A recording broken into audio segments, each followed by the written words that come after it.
Okay जी, good morning students. Ninth question हमने करना है। नाइन्थ क्वेश्चन है when you mix solutions of lead two, ये रोमन वर्ड में जो लिखा है ये इसकी वैलेंसी है, मैंने यहाँ लिख दिया है। लेड होता है +2 यहाँ पर लिखा है। और देखिए जब भी कोई आपको ऐसा एलिमेंट देंगे जो उनको लगता है कि आपको शायद उसकी वैलेंसी नहीं पता होगी तो वो रोमन वर्ड्स पे ब्रैकेट्स में उसकी वैलेंसी आपके लिए लिख देंगे। Okay, nitrate is polyatomic ion और नाइट्रेट होता है NO3 और इसके ऊपर होता है -1 चार्ज। तो लेड नाइट्रेट का सॉल्यूशन और साथ में किसका लेना है, पोटेशियम आयोडाइड का। तो पोटेशियम होता है K, इसकी वैलेंसी रहती है +1 क्योंकि इसका एटॉमिक नंबर है 19, 20 तक आपने 9th में किए हैं लर्न। पोटेशियम +1, ओके, वैलेंसी है इसकी क्योंकि इसकी कॉन्फ़िगरेशन होती है 2 8 8 1। तो 1 अगर ये लॉस कर दे तो इसको नॉर्मल गैस कॉन्फ़िगरेशन मिल जाएगी। ओके, -1 ये हैलोजन फैमिली का है, आयोडाइड मतलब आयोडीन। तो ये है क्रॉस वैलेंसी करेंगे हम, फार्मूलाज हमारे पास बन जाएंगे। मैं यहाँ लिख देती हूँ PB1 हम नहीं लिखते हैं, लेड के नीचे क्या आएगा 1 है ना, चलो लिख देती हूँ। और पॉलीएटॉमिक आयंस को हम ब्रैकेट में रखते हैं और इसके नीचे इसकी वैलेंसी आ जाएगी 2। तो this is lead to nitrate. Okay, next है पोटेशियम आयोडाइड, बहुत सिंपल है, Ki, it is potassium iodide. देखिए देगा क्या, ये देगा क्या वही हमसे पूछ रहे हैं, वो फर्स्ट क्वेश्चन है। What is the colour of the precipitates formed, name the compound involved. Okay, compounds कौन कौन से इन्वॉल्व हैं उनके नाम लिखने हैं। प्रेसिपिटेट्स किस कलर के बनेंगे वो हमें बताना है। देखिए 2 सॉल्यूशंस हैं, सॉल्यूशंस मतलब कि ये जो कंपाउंड्स हैं इनको वाटर में मिक्स किया गया है, सॉल्यूशंस बनाए गए हैं और होमोजेनियस ही मिक्सचर होगा। जैसे ही इन दोनों होमोजेनियस मिक्सचर्स को हम मिक्स करते हैं एक सॉलिड सब्सटेंस नीचे आगे बैठ जाती है, दैट इज़ PPT, जिसको हम प्रेसिपिटेट्स फॉर्म बोलते हैं। तो ये हैं दोनों ही एक्वस, A और Q में लिख दूँगी क्योंकि हमें स्टेट सिंबल भी लिखने होते हैं। ब्रैकेट एरो के नीचे नहीं लिखना है, इसके साथ ही लिखना है। वैसे देखिए अब हमारे पास इस रिएक्शन में कोई और ऑप्शन नहीं है करने का कुछ भी, हमारे पास ये रिएक्शन हमें देखने से ही पता चल जाएगा कि किस तरह का ये रिएक्शन है। हम लोगों ने रिएक्शंस पढ़े हुए हैं और आपको बता दूं तो इनऑर्गेनिक केमिस्ट्री है ये। इनऑर्गेनिक केमिस्ट्री में जो रिएक्शंस होते हैं, आयनिक रिएक्शंस हैं, वो आपने टाइप्स पढ़े हैं, कम्बिनेशन है, डिकम्पोजिशन है, डिस्प्लेसमेंट है, डबल डिस्प्लेसमेंट है और न्यूट्रलाइजेशन रिएक्शन। ओके, तो यहाँ पर हमारे पास देखो ऑप्शन बस एक ही है कि लेड जो है वो पोटेशियम की जगह चला जाए और पोटेशियम लेड की जगह चला जाए। इस तरह के आयन एक्सचेंज रिएक्शंस को हम क्या कहते हैं, डबल डिस्प्लेसमेंट रिएक्शन। क्या कहते हैं, डबल डिस्प्लेसमेंट रिएक्शन। तो हमारे पास देखिए क्या बन जाएगा, लेड की जगह आ जाएगा हमारे पास K और NO3। देखिए फार्मूला बन जाएगा, दोनों की वैलेंसी यहाँ पे 1 1 है तो पोटेशियम नाइट्रेट बनेगा KNO3। This is potassium nitrate, ये एक्वस ही होगा। और जो सेकंड प्रोडक्ट बनेगा वो आप लोग मुझे बताओ क्या बनेगा, लेड और साथ में क्या बन जाएगा, आयोडाइड। और वैलेंसी में कैसे करूँ, क्योंकि लेड की वैलेंसी 2 है तो आयोडाइड के नीचे 2। तो ये है मेरे पास लेड आयोडाइड। ओके, और ये येलो कलर की PPT होती है, येलो कलर की इसकी PPT रहती है। तो इसको मैं डाउनवर्ड एरो से दिखाती हूँ। जब भी हम किसी PPT को दिखाते हैं, देखो नीचे बैटरी में सेटल डाउन हो रही है तो हम नीचे वाले एरो से दिखाएंगे। मैंने गैस के लिए किया था, ऊपर वाले एरो से दिखाते हैं, ठीक है। तो ये सॉलिड है, इसका स्टेट सिंबल सॉलिड है। तो ये हमारे पास रिएक्शन है, lead nitrate potassium iodide gives potassium nitrate plus lead iodide और इसकी येलो PPT होती है। ओके, नेक्स्ट क्वेश्चन है वो पूछ रहे हैं write the balanced chemical equation for the reaction. और थर्ड क्वेश्चन हम कर चुके हैं, is this a double displacement reaction? हाँ जी, it is a double displacement reaction. दो अपनी जगहें चेंज कर रहे हैं तो it is a double displacement reaction. अब हमारे पास सेकंड क्वेश्चन रह गया है कि balance the chemical equation. Okay, balance करने के लिए मैं यही करूँ तो मैंने आप लोगों को पहले बताया है और कल भी मैंने आपको काम दिया था कि आप तरीके से बैलेंसिंग करना सीखिए, तो वो आपने आई होप किया होगा और अब आप खुद भी कर सकते हैं। तो लेड नाइट्रेट वाला कंपाउंड मैं लूँगी क्योंकि इस पर ज़्यादा एटम्स हैं और मैंने कहा है ऐसा कंपाउंड ले लीजिए जो बहुत ज़्यादा एटम्स वाला हो। तो लेड नाइट्रेट में हम देखते हैं पहले लेड को, लेड 1 है, लेड 1 है, it's okay. Lead left hand side भी और राइट हैंड साइड लेड जो है वो 1 और 1 है, ओके। नेक्स्ट देखो अब क्या है, नाइट्रेट, नाइट्रेट 2 है। देखो NO3 जो है वो एक नाइट्रेट है ना, ये 3 मत काउंट कर लेना। तो लेड नाइट्रेट जो है वो सिर्फ 2 है, यहाँ पर नाइट्रेट 1 है, इसलिए हमें यहाँ पे 2 लगाना होगा। स्टोइकियोमेट्रिक कोएफिशिएंट 2 लगा देते हैं। और तो नाइट्रेट भी हो गया NO3 और ये भी 2 हो गया, और लेफ्ट हैंड साइड और राइट हैंड साइड दोनों ही।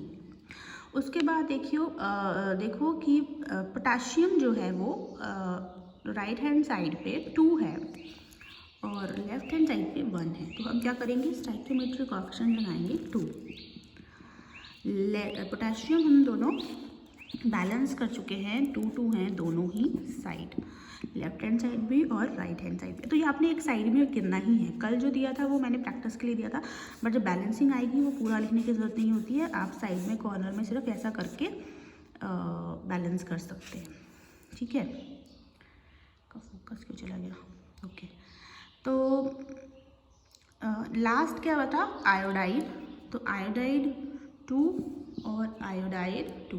देखो यहाँ पे आयोडाइड के 2 एटम्स हैं फॉर्मूला में ही, और यहाँ पर आयोडाइड के एटम्स हैं स्टोइकियोमेट्रिक कोएफिशिएंट लगाने के बाद। हमें बैलेंस करना है फॉर्मूला चेंज किए बिना। तो देखो ये इक्वेशन बन गई है हमारे पास, आयोडाइड भी 2 और 2 हो गए, ओके। तो बना है हमारे पास इक्वेशन, यहाँ थोड़ी ज़्यादा मिक्सिंग सी हो गई है, यहाँ से मैं आपको आंसर दिखाती हूँ। तो ये आपके पास आंसर है, the precipitates is yellow in colour, the compound is lead iodide, और सेकंड है lead nitrate aqueous 2 potassium iodide aqueous gas lead iodide solid 2 potassium nitrate. देखो आगे पीछे लिख सकते हैं प्रोडक्ट्स, ऐसा कुछ नहीं है, तो ऐसा मत सोचना कि लेड आयोडाइड आगे लिखना था पीछे लिखना था, इट्स ओके। चलिए नेक्स्ट क्वेश्चन देखते हैं एक्सरसाइज का। एक्सरसाइज के क्वेश्चंस जो हैं वो टिक वाले हैं ये, पर फिर भी मैं आपको थोड़ा डिस्कस करके बताऊंगी। Which of the following statement about the reactions given below are incorrect? इनमें से कौन सी इक्वेशन जो है वो इनकरेक्ट है? देखिए पहले तो आप समझिए रिएक्शन कौन सा है। रिएक्शन ये है हमारे पास रिडक्शन और ऑक्सीडेशन, रिडॉक्स रिएक्शन है ये। रिडॉक्स रिएक्शन है क्यों? क्योंकि देखिए लेड ऑक्साइड से ऑक्सीजन आपकी रिमूव हो रही है, ऑक्सीजन रिमूव हो रही है और लेड अकेला बच जा रहा है। तो मतलब जिसमें ऑक्सीजन रिमूव होती है उसको हम रिडक्शन बोलते हैं, मतलब lead oxide is get reduced. ये वाला तो ठीक है, लेड ऑक्साइड इज रिड्यूस्ड क्योंकि ऑक्सीजन इससे रिमूव हो रही है। कार्बन डाइऑक्साइड, मतलब कार्बन में ऑक्सीजन ऐड हो रही है, मतलब कि कार्बन यहाँ पर ऑक्सीडाइज्ड हो रहा है। क्यों? क्योंकि कार्बन की ऑक्सीडेशन हो रही है। कार्बन की ऑक्सीडेशन क्यों? क्योंकि एडिशन ऑफ ऑक्सीजन उसमें हो रहा है। समझ आ गई बात? तो ये रिडक्शन और ऑक्सीडेशन वाला रिएक्शन है जिसको हम रिडॉक्स रिएक्शंस बोलते हैं। ये रिडॉक्स आया रिडक्शन से और ऑक्स आया ऑक्सीडेशन से, तो these are redox reactions, okay. तो ये वाला भी सही है, ये वाला भी सही है। तो इनकरेक्ट कौन सा हो गया? इनकरेक्ट हो गया A B are both incorrect, क्योंकि लेड इज गेटिंग ऑक्सीडाइज। अच्छा बैकवर्ड रिएक्शन से देखिए तो लेड इज ऑक्सीडाइज्ड, ये वाली बात गलत हो गई ना फिर, क्योंकि लेड में ऑक्सीजन ऐड हो रही है। अगर हम बैकवर्ड रिएक्शन को एरो भी बनाया मैंने, बैकवर्ड रिएक्शन मतलब उल्टा, इस रिएक्शन का उल्टा, ये फॉरवर्ड चला गया और पीछे वाला बैकवर्ड हो गया। तो फॉरवर्ड रिएक्शन में lead oxidise lead oxide is getting reduced, और लेड यहाँ पे अगर हम बैकवर्ड डायरेक्शन में देखें तो ऑक्सीजन ऐड हो गई उसमें, तो lead is getting reduced, no, ये इनकरेक्ट स्टेटमेंट है। लेड बैकवर्ड डायरेक्शन में देखे जाए तो उसमें ऑक्सीजन ऐड हो रही है, तो ये ऑक्सीडाइज्ड हो रहा है, ऑक्सीडेशन हो रही है। देखो बैकवर्ड डायरेक्शन की बात वो कर रहे हैं। और सेकेंड पॉइंट क्या है, carbon dioxide is getting oxidise. अरे कार्बन गेटिंग ऑक्सीडाइज नहीं, क्यों? बैकवर्ड रिएक्शन में कार्बन डाइऑक्साइड से ऑक्सीजन रिमूव हो रही है, कार्बन बच रहा है, बैकवर्ड रिएक्शन में उल्टा। तो it is wrong, these two statements are wrong. Okay, next question का आंसर आप मुझे खुद ही दे सकते हो। नेक्स्ट क्वेश्चन का आंसर हमने बहुत अच्छे से किया है। ओके, क्वेश्चन है the reaction is example of, बताइए किस तरह का एग्जाम्पल है ये। तो आप बोलेंगे कि ये भी क्या है, जी हाँ, ये रिडॉक्स रिएक्शन भी है और साथ ही साथ ये है डिस्प्लेसमेंट रिएक्शन, क्योंकि रिडॉक्स रिएक्शन का एक हमारे पास ऑप्शन नहीं है यहाँ पे, तो मैं इस लास्ट वाले पे टिक करूँगी, क्योंकि एल्यूमिनियम जो है वो आयरन को डिस्प्लेस कर रहा है। सिर्फ एक एलिमेंट जो है एल्यूमिनियम वो डिस्प्लेस कर रहा है आयरन को, क्यों? क्योंकि aluminium is more reactive than iron, और वो आयरन को हटा के एल्यूमिनियम ऑक्साइड बना रहा है, और एल्यूमिनियम ऑक्साइड के साथ हमारा जो आयरन है वो डिपॉजिट हो जाएगा या नीचे बैठ जाएगा। तो इस तरह के रिएक्शंस जहाँ पर एक ही एलिमेंट, ठीक है, एक ही एलिमेंट डिस्प्लेस करता है किसी एक एलिमेंट को जो उससे लीस्ट रिएक्टिव है, तो that is displacement reaction. Okay जी, नेक्स्ट है what happens when dilute hydrochloric acid is added to iron filings, tick the correct option. देखो इसका रिएक्शन आपको लिखना पड़ेगा। What happens when dilute hydrochloric acid, hydrochloric acid होता है, आई थिंक आपको पता होगा, हाइड्रोक्लोरिक एसिड होता है डाइल्यूट होता है जिसमें कंसंट्रेशन बहुत कम, मतलब कहने का मतलब है कि हम पानी ज़्यादा डाल रहे हैं, सॉल्वेंट ज़्यादा डाल रहे हैं, और जो जैसे यहाँ पे HCl है वो हम कम डाल रहे हैं। तो डाइल्यूट और कंसंट्रेटेड टर्म्स आपने सुनी होंगी। कंसंट्रेटेड जिसमें सॉल्यूट ज़्यादा होता है, और डाइल्यूट जिसमें सॉल्यूट कम होता है, सॉल्वेंट ज़्यादा होता है। तो ये है एक्वस, क्यों? क्योंकि हमने पानी में इसका सॉल्यूशन बनाया है, डाइल्यूट है ये। आयरन फिलिंग्स मतलब आयरन के छोटे छोटे से टुकड़े। और याद रखना है कि जितने भी रिएक्टिव मेटल्स हैं, again it is a displacement reaction, जितने भी रिएक्टिव मेटल्स हैं जब वो एसिड के साथ रिएक्ट करते हैं तो वो हाइड्रोजन को डिस्प्लेस कर देते हैं। हाइड्रोजन एक एलिमेंट है जो मेटल भी बिहेव करता है और नॉन मेटल भी। नॉन मेटल के साथ मेटल बिहेव करता है, और अभी मैं यहाँ बनाऊँगी आयरन आ जाएगा क्लोरीन के साथ, तो यहाँ पर क्लोरीन पीछे चला गया, मतलब यहाँ पे नॉन मेटल बिहेव कर रहा है। ओके, ये आगे आप पढ़ेंगे, और ये रिएक्शन आगे आप पढ़ेंगे मेटल और नॉन मेटल में। तो याद रखिए, मेटल जब भी एसिड्स के साथ, जो रिएक्टिव मेटल्स हैं जब भी एसिड के साथ रिएक्ट करते हैं वो हाइड्रोजन गैस लिबरेट करते हैं। और हाइड्रोजन गैस के लिए मैं एरो ऊपर की तरफ बनाऊँगी, यहाँ नीचे की तरफ बनाया था PPT में, गैस के लिए ऊपर के लिए बनता है। और ये जो हाइड्रोजन गैस है ये पॉपिंग साउंड करती हुई जब हम मैच स्टिक इसके पास लेके जाएंगे, हम इसको जलाएंगे, क्योंकि हाइड्रोजन इज कंबस्टिबल गैस। तो जब हम इसको पास मैच स्टिक लेके जाते हैं जली हुई, तब ये पॉप पॉप करके साउंड से निकलती है। तो ये बन गया हमारे पास iron chloride. It is a displacement reaction, more reactive metal displace hydrogen, और हाइड्रोजन गैस की फॉर्म में लिबरेट हो जाते हैं। अच्छा, बैलेंस करना है तो बैलेंस करिए। बैलेंस बहुत सिंपल हो जाएगा। ज़रा सा आप मुझे बताओ क्या लगाना पड़ेगा, सिर्फ यहाँ 2 लगाना पड़ेगा। 2 लगा के हाइड्रोजन बैलेंस हो जाएगा, क्लोरीन बैलेंस हो जाएगा और आयरन बैलेंस हो जाएगा। तो इसका ऑप्शन कौन सा है, देखिए इसका ऑप्शन हम देखते हैं। इसका ऑप्शन है फर्स्ट ही, ए ऑप्शन है इसका answer. Hydrogen gas and iron chloride are produced. Okay, iron chloride and hydrogen gas is produced, बाकी मुझे देखने की ज़रूरत नहीं है। ओके जी, नेक्स्ट क्वेश्चन है question 13। What is balanced chemical equation, why should chemical equations be balance. तो मैंने इसका एग्जांपल आपको या पहले भी एक्सप्लेन किया है।